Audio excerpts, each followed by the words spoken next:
இந்த good bad அகில் இவருடைய இந்த வெறித்தனம் வந்து அவருடைய ஃப்ரேம்லேயும் சரி, டைலாக் டெலிவரிலையும் சரி, பாடல்லையும் சரி, மனசை பின்னிருக்காருங்க. காட்டுறேங்கிறார் பார்த்தீங்களா. ஜிவி பிரகாஷ் ரெட்டி கத்தார ரத்த வர போகிறான்றாரு. வந்தால் பல மௌன அதிர்றாரு. ஆதிக்கு ஒரு பக்கம் ஏகேன்னு ஒரு சவுண்டு வேறு.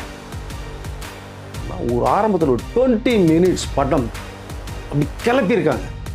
இந்த 20 மினிட்ஸ் படத்தை வந்து தயவு செய்து பார்க்குற மக்களும் சரி, ரசிகர்கள் மிஸ் பண்ணவே கூடாது.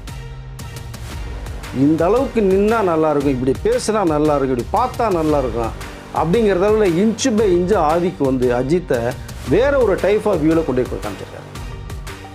சாதாரணமாகவே ஃபேன்ஸை அடிச்சுக்கிட்டு உருண்டு பிறண்டு போய் பார்த்து பட்டையை கிளப்புற ஒரு கேங்கு இப்போ அஜித் வரான்ற தகவல் போயிடுச்சுன்னா. சார் வணக்கம். வணக்கம் சார். இப்போ வந்து பாத்தீங்கன்னா ஓஜி சம்பவம் சொல்லிட்டு சாங்ஸ் வெளியிட்டாங்க. எனக்கு தெரிஞ்சு படுபயங்கரமான சம்பவமா இருக்குது. இப்ப இன்னொரு சம்பவம் ஒண்ணு வெளியாயிருக்குது. படத்தை வந்து தியேட்டர்ல எல்லாரும் பார்த்துட்டாங்க, சில பேர் பிசினஸ்க்காக பார்த்தாங்கன்ற தகவல் வருது. என்ன சார் நடந்தது? சார், ஓஜி சம்பவத்தினுடைய ஃபர்ஸ்ட் ஒரு பாடலை பற்றி ஒரு விஷயத்தை சொல்லிடுறேன். அப்புறம் படம் பார்த்த ஒரு விஷயத்தை பற்றி சொல்கிறேன். எவ்வளோ தியேட்டர் ரிலீஸ் ஆகுது அப்படிங்கிற விஷயத்த சொல்கிறேன். ஒன் பை ஒன்னாக நம்ம பேசுவோம். ஓஜி சம்பவத்தினுடைய பாடலே பார்த்தீங்கன்னா அதிரி உதிரியாக இருக்குது. நம்ம சூப்பர் ஸ்டாருக்கு வந்து ஜெயிலரில் எப்படி வந்து சூப்பர் சுப்பு ஒரு பாட்டு எழுதினாரோ, மாசாக இருந்தில்ல, அலப்புறையை கலப்புறோம், ஒவ்வொரு வரையும் ஒவ்வொரு மாதிரி இருக்கும். சேம் ஈக்குவல் இதில் வந்து விஷ்ணு வந்து அஜித்துக்காக பட்டையை கிளப்பியிருக்கார். என்னமோ ஒரு விஷயத்த சொல்ல வர்றார். ஒரு மாஸ் அஜித்தை, ஒரு கமர்ஷியலில் ஸ்டைலிஷான ஒரு அஜித்தை, அந்த வெறித்தனமாக ஒரு அஜித்தை வந்து இன்றைக்கி ஃபேன்ஸும் சரி, மக்களும் சரி ஏப்ரல் 10 அன்றைக்கி பார்க்க போகிறாங்க. பாடல் ஒவ்வொரு வரியும் ஒவ்வொரு அடி, யார் அடிக்கிறாருன்னு தெரியல, பின்னிருக்கார் விஷ்ணு பாடல் வரியில். அஜித்தை கிளப்பியிருக்கார், அந்த சாங்கில் வந்து பட்டையை கிளப்பியிருக்கார். ஸோ இது வந்து சொல்கிறதுக்கு வார்த்தையே இல்லை. பல வருஷங்கள் ஆச்சு, 2 வருஷம் ஆச்சு. துணிவு வந்து 2 வருஷம் ஆச்சு. விடாமரிச்சு அவருடைய ஆம்பிஷன் கூட்டார். இந்த குட் பேட் அகில் இவருடைய இந்த வெறித்தனம் வந்து அவருடைய ஃப்ரேம்லேயும் சரி, டைலாக் டெலிவரிலையும் சரி, பாடல்லையும் சரி, மனசை பின்னிருக்காருங்க. காட்டுறேங்கிறார் பார்த்தீங்களா, என்னமோ காட்ட போகிறார். ஸோ பேன் இண்டியா ஆர்டிஸ்ட்டை வச்சு நிறைய பேர் படம் பண்ணிகிட்டு இருக்காங்க இன்றைக்கி கமர்ஷியல் இந்தியாவில்.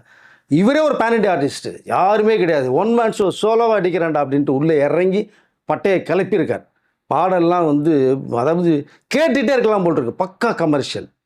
ஜிவி பிரகாஷ் ரெட்டி கத்தார ரத்த வர போகிறான்றாரு. வந்தால் பல மௌன அதிர்றாரு. ஆதிக்கு ஒரு பக்கம் ஏகேன்னு ஒரு சவுண்டு வேறு. ஸோ ஒவ்வொரு வரிகளும் அப்படி பட்டையை திட்டி விஷ்ணு வந்து அஜித்துக்காக அரும்பாடுபட்டு எழுதியிருக்கார். ஜெயிலில் சூப்பர் ஸ்டாருக்கு எந்த அளவுக்கு பேசப்பட்டுச்சோ அதே மாதிரி இதில் அஜித்துக்கு இந்த பாடல் வந்து பட்டையை கிளப்பிச்சார். ஃபேன்ஸுக்கு ஒரு தீனி. நிறைய பேர் பார்த்தீங்கன்னா இப்போ இந்த காலட்டினா வேறு இங்கே வைக்க ஆரம்பிச்சிட்டாங்க சாங்கை. எங்கேயா பார்த்தாலும் இந்த சாங். ஜிவி வந்து விளையாடிருக்காரு மனுஷன். அதாவது ஜிவி கிட்ட இவ்வளோ திறமை இருக்கா அப்படிங்கிறது உண்மையில யாருக்குமே தெரியல. அமரன்லாம் ஓரளவு தெரிய வந்துச்சு. இதில் பிஜிஎம்மும் சரி, லிரிக்கும் சரி, பட்டை கிளப்பியிருக்காரு ஜிவி. இதற்கு அடுத்து அப்படியே பார்த்தீங்க அப்படின்னீங்கன்னா, அந்த படத்தை பார்த்துட்டவங்களுடைய சொன்ன விஷயம் என்ன அப்படின்னா, ஒரு ஆரம்பத்தில் ஒரு 20 மினிட்ஸ் படம் அப்படி கிளப்பியிருக்காங்க.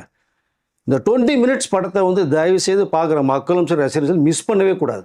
அதுக்குள்ளே ஒரு அருமையான மெசேஜை வேறு ஓப்பன் பண்ணுறாங்க. இந்த அஜித் யார், எப்படி வந்தார், ஒவ்வொரு கெட்டப்லேயும் தூள் பண்ணியிருக்கார் அஜித். படம் வந்து மெகா ஹிட்டாக சார். இதில் அடித்து எழுதி வச்சு சொல்கிறாங்க. தியேட்டர்ஸ் ஓனர்ஸ்லேருந்து டிஸ்ட்ரிபியூட்டர்லேருந்து இந்த படம் எங்களுக்கு தீனி போடும் சார். பல படங்களில் ஏற்பட்ட ஒரு நஷ்டம் இது எங்களுக்கு வந்து ரெக்கவரி பண்ணி கொடுத்தோம் இந்த குட் பேட் அகில் அப்படிங்கிறது அவங்களோட அந்த ஃபேஸ் ரியாக்ஷன்லேயே தெரியுது அது.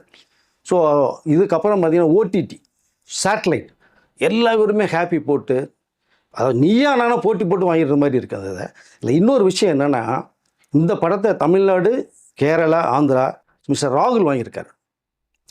இந்த ராகுல் வந்து எப்படி வாங்கினார்னா, விடாமுயற்சி ரிலீஸ்க்கு முன்னாடியே இந்த படத்தை லாக் பண்ணிட்டார். ஸோ ஓடுற குதிரைன்னு தெரிஞ்சிருச்சு அவருக்கு. கட்டினார், வாங்கிட்டார். இன்றைக்கி அவர் வந்து கை மாற்றி விட்டாலே அவருக்கு 100 கோடி ரூபா லாபம் இருக்குது சார். சரிங்களா? அந்த படம் இப்போ பார்த்தவங்க எல்லா பேருமே இந்த மேக்கிங் வீடியோ பார்த்துட்டு, டீசரை பார்த்துட்டு, சாங்கை பார்த்துட்டு, நம்ம ஏன் வாங்கலைன்னு சொல்லி பல பேர் இப்போ வந்து அதை வாயிலே வைத்து அழைச்சிட்டு இருக்காங்க. ராகுல்கிட்டே டீல் பண்ணுறாங்களாம், படத்தை கைமாற்றி விட்றேன் அப்படின்ட்டு. கைமாற்றி விட்டாலே உட்காந்த இடத்துல வந்து வாங்கினதோட 100 ரூபா பாக்கெட்டில் எடுத்துப்போம். ஆனால் எனக்கு தேவையே இல்லைப்பா, என்னோடய ஆம்பிஷனை அடித்து தூள் பண்ணணும். இது பட்டைய கிளப்பு போது எல்லா ஸ்டேட்லேயுமே. ஸோ இந்த படம் வந்து எதிர்பார்க்காத அளவுக்கு அஜித்துக்கு அமைஞ்சிருக்கு. அஜித்துக்கு ஒரு ரிசல்ட்டும் போயிடுச்சு. 20 மினிட்ஸ் படத்தை பார்த்துட்டு இதுவே மிரண்டு போயிட்டாங்க. இன்னும் 2 hours 2.5 hours படம் எப்படி இருக்கும் அப்படின்னு சொல்லிட்டு அஜித் வெரி வெரி ஹாப்பி. அவர் அது ஃபஸ்ட் வீக் இங்கே வர்றாரு. அந்த கார் ரேஸ்லேருந்து ஒரு சின்ன பிரேக் வருது, இங்கே ஃபஸ்ட் வீக் வர்றாரு. அந்த 10th அன்னைக்கு அவரும் படம் பார்க்குறதா ஒரு சிறப்பு தகவலும் வந்திருக்கு. 9th அன்னைக்கு ஒரு ஷோ போடுறது மாதிரியே ஒரு மெசேஜ் போயிட்டுருக்கு, கிட்டத்தட்ட கன்ஃபார்ம் ஆகும். ஏப்ரல் 10 மிகப்பெரிய ஒரு தரமான சம்பவத்தை அஜித் பண்ண போகிறாரு. ரசிகர்களுடைய மிகப்பெரிய ஒரு சரவடி அமைய போகுது அந்த ஏப்ரல் 10th அன்னைக்கு. இதற்கு மேலே பார்த்தீங்க அப்படின்னா கிட்டத்தட்ட ஒரு 1100 தியேட்டர்ஸ் குட் பேட் அகிலிக்கு வந்து ரிலீஸ் பண்ண மாதிரி ஒரு பிளான் பண்ணிட்டாங்க. ஏன்னா அந்த நேரத்தில் வந்து எந்த படமே கிடையாது. இட்லி கடை வர்றது மாதிரி இருந்து டோட்டலாக தள்ளி போயிட்டாங்க அவங்க. ஏப்ரலே அவங்க வரலை. அதில் இன்னும் ஒரு 5 நாள் ஷூட்டிங் வர இட்லி கடையில் கிட்டத்தட்ட தனுஷ் வந்து மெதுவாக பண்ணிக்கும் அவசரப்பட வேணாம்னு சொல்லி அதை வந்து செப்டம்பருக்கு அதை தள்ளுறாங்க. ஸோ அது ஒரு பக்கம் போகட்டும். ஏப்ரல் 10th இருந்து அந்த மந்த்து டியூரேஷன் ஃபுல்லாக எந்த படமே கிடையாது. April 14 Tamil new year full vacation. அது எப்படி இப்போ ட்ராகன் ஓடிட்டுருக்கா உங்களுக்கு லாஸ்ட் மந்த் இந்த மந்த் வரைக்கும். ஏப்ரல் 10th இருந்து குட் பேட் அகிலுடைய மிகப்பெரிய கச்சேரி ஆரம்பம், சரவெடி ஆரம்பம். இப்போ இதெல்லாம் தாண்டி வந்து பாத்தீங்கன்னா இந்த படத்துல வந்து நிறைய வில்லன்களை பத்தி கொஞ்சம் கொஞ்சமே இப்பதான் ரிவீல் ஆயிட்டு இருக்கு. இந்த படத்துல எத்தனை வில்லன்கள் தான் இருக்கிறாங்க சார்? அதே மாதிரி படத்துல எத்தனை அஜித் இருக்காரு? கிட்டத்தட்ட 3 அஜித் இருக்கிற ஒரு தகவல் சார், சிறப்பு தகவல் சார். ஸோ ரசிகர்களுக்கு மிகப்பெரிய அளவில் இருக்குது. கெட்டப்பே உங்களுக்கு சேஞ்சஸ், டோட்டல் கெட்டப்பு. அவர் ஃபைட்லாம் பார்த்தீங்கன்னா டூப்பே போடாமல் ரியலாக அடிச்சிருக்காரு. ஒரு ஷாட், சிங்கிள் ஷாட் நீங்கள் பார்த்தீங்கன்னா மேக்கிங் வீடியோவில் பாருங்கள், நல்லா தெரியும். சென்டர் பாயிண்டில் நின்று 5 பேர் அட் அ டைம் ரோல் பண்ணி அடிப்பார். உங்களுக்கு கட் ஷாட்டே கிடையாது, சிங்கிள் ஷாட். நீங்கள் பார்த்தீங்கன்னா ஃபைட்லலாம் ரிஸ்க் எடுத்து பண்ணியிருக்காரு. டான்ஸோடைய மூவ்மெண்ட்டும், அஜித்துக்கு டான்ஸ் வர தெரியாது நிறைய பேர் சொல்லியிருக்காங்க இல்லையா, இல்லை பட்டையை கிளப்பியிருக்காரு. நீங்கள் பார்த்தீங்கன்னா தெரியும். ஸோ அவருடைய ஃபுல் எஃபோர்ட் பண்ணி இந்த படத்தை ஃபுல் அண்ட் ஃபுல்லாக, அதாவது ரசிகர்களுக்கு தீனிப்படணும். நான் யார், மங்காத்தால பார்த்த அஜித் என்ன, தீனாவில் பார்த்து என்ன, வில்லனில் பார்த்து என்ன, வாலியில் பார்த்து இதெல்லாம் விட்றா, இதுக்கு மேலே ஒருத்தர் நான் காமிக்கிறேன்டான்னு சொல்லி பட்டையை கிளப்பியிருக்கார். இதில் அவருக்கு வில்லனாக பார்த்தீங்கன்னா 5வது படத்தில் மிரட்டின பிரசன்னா. அதை பிரசன்னா வந்து சாஃப்ட் கார்னர் மாதிரி தெரியும். 5வதுல பார்த்தா பயமாக இருக்கும் அவரை பார்த்தாலே. இதில் மிரட்டியிருக்கார். அப்படியே பார்த்தீங்கன்னா மாஸ்டரில் பண்ண அர்ஜுன் தாஸ் வேறு லெவலில் ஒரு பக்கம் மிரட்டுறார். கேஜிஎஃப்ல பண்ண சுனில் அவர் ஒரு பக்கம் மிரட்டுறார். டோட்டலாக பார்த்தீங்கன்னா ஒரு கேங்ஸ்டரில் யார் யார் உள்ள வர, என்னென்ன சம்பவங்கள் நடக்குது, அஜித் என்ன பேட்டர்னில் போகிறாரு அப்படிங்கிறத பட்டையை கிளப்பியிருக்காருங்க. இந்த படம் அஜித்துடைய ஹிஸ்ட்ரியில் வந்து பேசப்பட்டுக்கிட்டே இருக்கும். வசூலில் அஜித் படத்தை எல்லாத்தையும் உடைச்சி ஒரு புதிய பிரேக்கை ஏற்படுத்தும் இந்த படம். இப்போ இந்த படத்துடைய ஃபர்ஸ்ட் சிங்கிள் வந்துச்சு. ஃபர்ஸ்ட் சிங்கிளே இப்படி இருக்குது. இப்போ இன்னும் செகண்ட் சிங்கிள் வர விட போறோம் அப்படிங்கிற மாதிரி ஆதிக் சொல்லிட்டு இருக்காரு. இப்போ ட்ரெய்லர் வந்து கட்டும் நடந்துகிட்டு இருக்குன்னு சொல்றாங்களே, இப்போ ட்ரெய்லர் வந்ததுன்னா என்ன நடக்கும்? ஏன்னா இப்போ வந்து பார்த்தீங்கன்னா ஓஜி சம்பவம் வந்து எத்தனையோ லைக்ஸ், வியூஸ் எல்லாம் தாண்டி ரெக்கார்ட் பண்ணி போய்கிட்டே இருக்காது. டீசர் கட்டலாம், ட்ரெய்லர் கட்ட அருமையாக பண்ணியிருக்காங்க சார். இதில் என்னென்ன இன்னும் வந்து கொண்டு வரணும், ஏப்ரல் 10th முன்னாடி எந்த அளவுக்கு ஹைப்பை ஏற்றணுமோ ஏற்றுறாங்க. ப்ரொமோஷனுக்கும் வேறு அளவில் கொண்டு போகிறதா ஒரு தகவல். அவங்க என்ன சொல்கிறாங்கன்னா, இதுவே ஓவராக இருக்குப்பா, இதுக்கு மேலே தேவையா அப்படிங்கிற ஒரு மேட்டருக்குள்ளே போகிறாங்க. கண்ணா அப்படின்னா ரீச் ஆகிருக்கு. ஸோ இதனுடைய சம்பவம் மிகப்பெரிய அளவில் இருக்குங்கிறது ஆதிக்கு வந்து அடித்து சொல்லிட்டார் அஜித்துக்கிட்ட. அஜித்துடைய மிகப்பெரிய ஒரு ஃபேன் தான் ஆதிக். அஜித்தை எந்த அளவுக்கு ரசித்தவரை வெளியிலேருந்து அந்த அளவுக்கு படத்துக்குள்ளே உள்ளே வந்து செதுக்கியிருக்கார், இன்ச்சு பை இன்ச்சாக. இப்போ நீங்கள் பார்த்தீங்கன்னா ஒரு ஃபேன் வந்து அவங்க எப்படி ரசிப்பாங்களோ ஒரு நடிகரை, அவரே இயக்குனராக மாறினார்னா அவர் ரசித்ததை தாண்டி இந்த அளவுக்கு நின்னா நல்லாயிருக்கும், இப்படி பேசுனா நல்லாயிருக்கும், இப்படி பார்த்தா நல்லாயிருக்கும் அப்படிங்கிறதால இன்ச்சு பை இன்ச்சு ஆதிக்கு வந்து அஜித்தை வேறு ஒரு டைப் ஆஃப் வியூவில் கொண்டு போய் காமிச்சிருக்காருங்க. இது பார்த்தீங்கன்னா அஜித்தை ரொம்ப ஹாப்பி ஆகிட்டார். ஆதிக்க நீ இப்படி பண்ணுவியாடான்னு கூட வந்து அவர் கேள்வி கேட்டாராம். ஏற்கொண்ட பறவையில் அஸ்டண்டா நீ ஒர்க் பண்ண அப்படின்னு ஓடிக்கிட்டு இருந்த, ஆனால் இந்த அளவுக்கு ஒரு கமர்ஷியல் மாஸ் நீ பண்ணியிருக்கேன்னு ஆதிக்கு வந்து ரொம்ப தோளில் தட்டி கொடுத்து அப்ரிஷியேட் பண்ணியிருக்காரு. என்னுடைய கரியரில் இந்த படம் பெஸ்ட்டு அப்படிங்கிறத அஜித்தை ஆதிக்கை வந்து ரொம்ப அப்ரிஷியேட் பண்ணி சொல்லியிருக்காங்க. அடுத்த படமும் கிட்டத்தட்ட ஒரு 90% ஆதிக்கு வாய்ப்பு நிறையா இருக்குது சார். இப்போ ஃபேன்ஸ் எல்லாருக்குமே வந்து பார்த்தீங்கன்னா அடுத்த கேள்வி என்ன அப்படின்னா, இதில் வந்து எப்படியாவது அடுத்த படத்தில் ஆதிக்கு வருவாருன்னு சொல்கிறாங்க. சில பேர் வந்து என்ன சொல்கிறாங்க அப்படின்னா, தனுஷியும் வந்து வரப்போறாரு அப்படின்னு சொல்லிட்டு இருக்காங்க. அஜித்துடைய அடுத்தடுத்த இந்த மாதிரியான காம்போஸ் எல்லாமே பார்க்கும்போது நம்மளுக்கு ரொம்ப ஷாக்கிங்காக இருக்குது. இப்படி அதிரடி முடிவில் எடுக்கிறாரு தனுஷ் ஒரு பக்கம், ஆதிக்கு ஒரு பக்கம் கேட்கும்போது வெறித்தனமான காம்போவாக இருக்குது. அதுக்கு தான் கேட்குறேன். அதாவது அஜித்தோட ரசிகராக இருந்து ஆதிக்கு இந்த படத்தை பண்ணியிருக்காரு, செதுக்கியிருக்காரு, எந்த லெவலுக்கு கொண்டு போய் காமிச்சிட்டார், ஃபேன்ஸுகளுக்கு தீனி போகிற மாதிரி பண்ணிட்டாரா. அஜித் ரொம்ப ஹாப்பி ஆகிட்டார். இதற்கு மேலே பார்த்தீங்கன்னா தனுஷோடைய அந்த லைன் வந்து அஜித்துக்கு ரொம்ப பிடிச்சி போய் நீங்கள் ஃபுல் ஸ்கிரிப்டை பவுண்டட் ரெடி பண்ணுங்கன்னு சொல்லிட்டாங்க. கிட்டத்தட்ட பவுண்டட் ஸ்கிரிப்ட் வந்து தனுஷ் ரெடி பண்ணுறதா ஒரு தகவல் வந்துருச்சு. ஏப்ரல் வரும்போது தனுஷ் ஒரு மீட் பண்ணுறாரு. தனுஷே பார்த்தீங்கன்னா அவருக்கு அவரே டைரக்ஷன் பண்ணி இந்த ராயன்லாம் பார்க்கும்போது எந்த அளவுக்கு பண்ணாரோ, அவரோட ஒரு மாஸ் லெவலில் இருக்கிற அஜித். இப்போ அவருக்கு எந்த அளவுக்கு ஒரு கதையை அவர் உருவாக்கியிருப்பார். அப்படி அஜித் ஓகே சொல்லிட்டாருன்னா இமிடியேட்டாக ஸ்டார்ட் பண்ணால் அந்த படத்தை எந்த அளவுக்கு வேறு லெவலுக்கு கொண்டு போவார் தனுஷ். அப்படிங்கும்போது அங்கே தனுஷ் இருக்க மாட்டார், அஸ் ஒரு டைரக்டர் மட்டும்தான் இருப்பார்.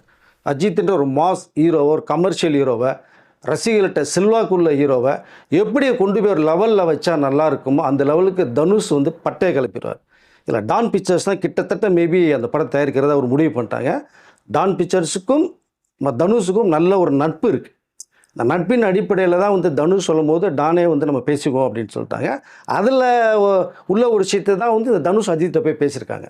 அஜித் வந்து ஓகே அப்படின்ற ரிசல்ட்டை சொல்லிட்டார். இப்போ ஆதிக்கா தனுஷான் அவங்களுக்குள்ள ஒரு போட்டி வருது. குட்பேடைகளுடைய மெகா ஹிட்டு கொடுத்துட்டால் இப்போ அஜித் சார் தான் குழம்புவார். தனுஷ் கொண்ட கதை அந்த கதையை ரொம்ப நல்லா இருக்கே, ஆதிக்கு ஒரு சூப்பர் ஹிட்டை கொடுத்துட்டானே, எப்படி நம்ம பண்ணுறதுன்றது இப்போ அஜித் சார் தான் மிகப்பெரிய குழப்பத்தில் இருக்கணும். ஆனால் இது யாருக்கு அமையுங்கிறது அவங்களுடைய டைமிங்கை பொறுத்து தான் இருக்குது. ஆதிக்கா தனுஷா அப்படின்னு ஆதிக்கு அமைஞ்சாலும் மீண்டும் ஒரு படம் நல்லா அமையிறது வாய்ப்புகள் இருக்கும். ஏன்னா அவர் அதை இதுக்கப்புறம் ஒரு கதையை ரெடி பண்ணி அஜித்துக்காக ஒரு மாச சீன்லாம் கிரியேட் பண்ணி கொண்டு வரன்றது டைம் எடுக்கும். ஆனால் தனுஷ் அதுக்கு முன்னாடி வந்து ரெடி பண்ணிடுவார். ரெடி பண்ணிட்டாருன்னா அந்த ட்ராக்ல ஒரு குதிரை வந்து கண்டிப்பாக தனுஷாக தான் இருக்கிறதுக்கும் வாய்ப்புகள் நிறையா இருக்குது சார். எப்பவுமே வந்து பாத்தீங்கன்னா தனுஷ் வந்து ரஜினி சாரோட படத்தை வந்து முதல் நாள் முதல் ஷோ பாப்பாருன்னு சொல்லுவாங்க. இதுல வந்து அஜித் சாரோட படத்தை வந்து தனுஷ் வந்து முதல் நாள் முதல் ஷோ ரசிகர்களோட உட்காந்து பார்க்க போறதா வந்து ஒரு முக்கியமான ஒரு நியூஸ் வந்துருக்குது. அதுவும் வந்து பாத்தீங்கன்னா இப்போ எக்ஸ்க்ளூசிவ் நியூஸா இருக்குது சார். இல்லை உண்மைதான். எப்பவுமே தனுஷ் வந்து ஒரு ரசிகராக தான் ஒரு படத்தை அவர் பார்ப்பார், என்ன சொல்ல வர்றாங்க. ஸோ அவருடைய அதான் ரஜினி சார் வந்து அவருடைய மாமனார்னா கூட இது வரைக்கும் மாமான்னு கூப்பிட்டதில்லை, என்னுடைய தலைவர் அப்படின்னு தான் சொல்லியிருக்காரு அதை. ஸோ சூப்பர் ஸ்டார் இந்த மாப்பிள்ளை மருமன்ற வந்து ஒதுக்கி வீட்டோட சரி வெளியில் வந்தால் நான் ஒரு ஃபேன், சூப்பர் ஸ்டாரோட மிகப்பெரிய fan. First day first show பார்த்துருவார். அஜித்தோட படத்தையும் அவர் first day first show Dhanush வரதை ஒரு நியூஸ் ஃபோக்கஸ் பண்ணிட்டாங்க. அது எக்ஸ்க்ளூசிவ் தான். ஏனால் ஒரு வேளை அஜித் கூப்பிட்டு உடனே பண்ணுங்க அப்படின்ட்டாங்கன்னா இந்த படத்துடைய ரிசல்ட் அவர் சொல்லணும் இல்லையா, எப்படி இருக்குது. இப்போ செகண்ட் ஷோவோ அடுத்து தேர்ட் ஷோ ஒரு போய் பார்த்தாருன்னா அதுக்கு வேல்யூ கிடையாது.